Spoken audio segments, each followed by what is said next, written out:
أعوذ بالله من الشيطان الرجيم.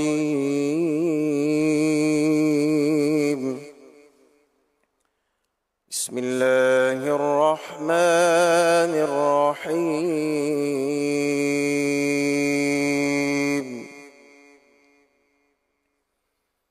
أَمَّنْ هُوَ قَانِتٌ آنَاءَ اللَّيْلِ سَاجِدًا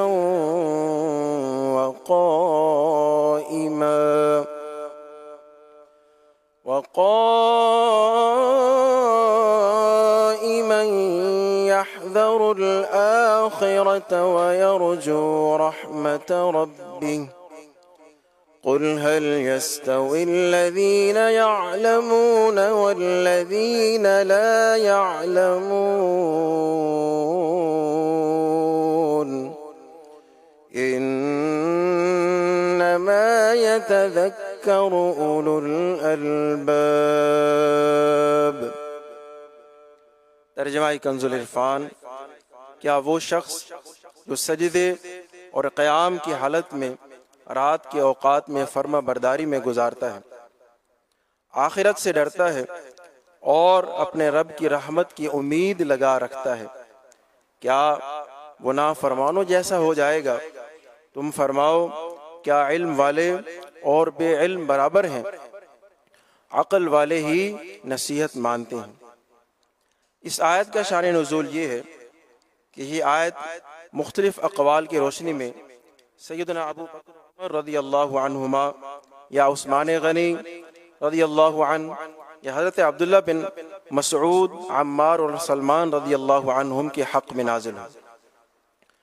آیت کا خلاصہ یہ ہے کہ کیا وہ شخص جو سجدے اور قیام کی حالت میں رات کے تمام اوقات فرما برداری میں گزارتا ہے، آخرت کے عذاب سے ڈرتا ہے اور اپنے رب کی رحمت یعنی مغفرت اور جنت کی امید لگا رکھتا ہے، وہ نافرمانی اور غفلت میں رہنے والے کی طرح ہو سکتا ہے؟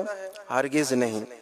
اے حبیب، آپ فرمائیں کہ کیا علم والے اور بے علم برابر ہیں؟ جب یہ برابر نہیں تو اطاعت گزار اور فرما بردار اور غافل و نافرمان کس طرح برابر ہو سکتے ہیں؟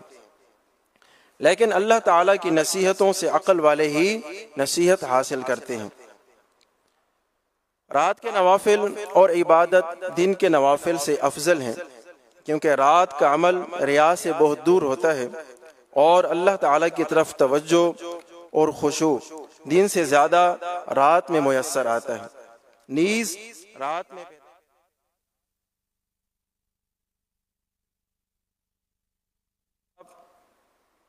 بھی زیادہ ہے. اس آیت سے علم اور علماء کرام کی فضیلت معلوم ہوئی کہ اللہ تعالیٰ نے علم والوں کو بے علموں پر برتری عطا فرمائی. اس آیت میں درس یہ ہے کہ مومن کے لیے لازم ہے کہ وہ امید اور خوف کے درمیان ہو.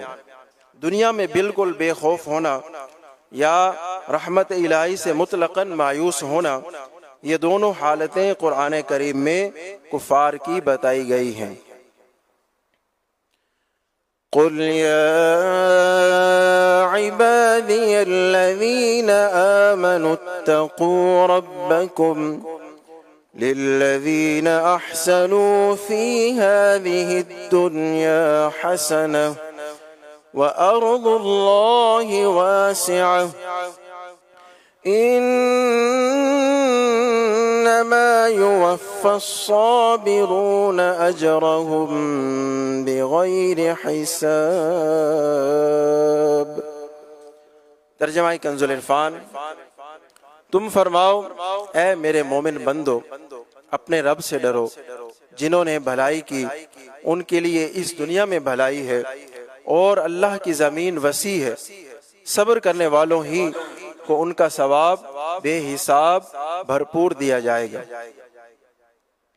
اس آیت کی تفسیر میں ہے، فرمایا کہ اے حبیب، آپ فرما دیں کہ اللہ تعالیٰ ارشاد فرماتا ہے، اے میرے ایمان والے بندو، تم اللہ تعالیٰ کی اطاعت کر کے اور اس کی نافرمانی سے خود کو بچا کر اپنے رب کے عذاب سے ڈرو مزید فرمایا جنہوں نے بھلائی کی ان کے لیے اس دنیا میں بھلائی ہے، یعنی جنہوں نے عبادت کی اور اچھے اعمال بجا لائے ان کے لیے اس دنیا میں بھلائی یعنی نصیحت یعنی صحت و عافیت ہے، اور عبادت و عمل اس دنیا میں یوں بھی بھلائی ہے کہ اس کے بدلے میں جنت ہے۔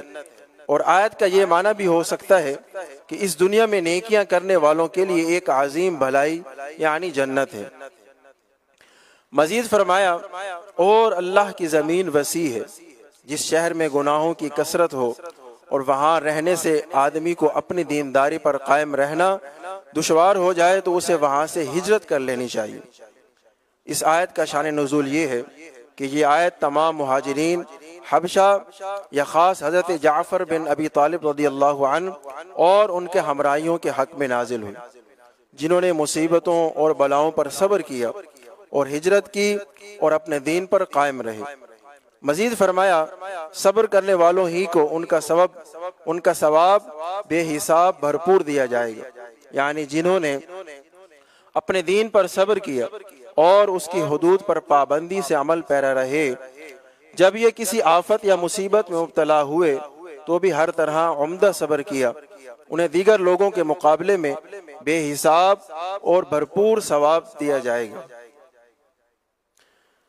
قل انی امرت ان اعبد اللہ مخلصا له الدین وَأُمِرْتُ لِأَنْ أَكُونَ أَوَّلَ الْمُسْلِمِينَ۔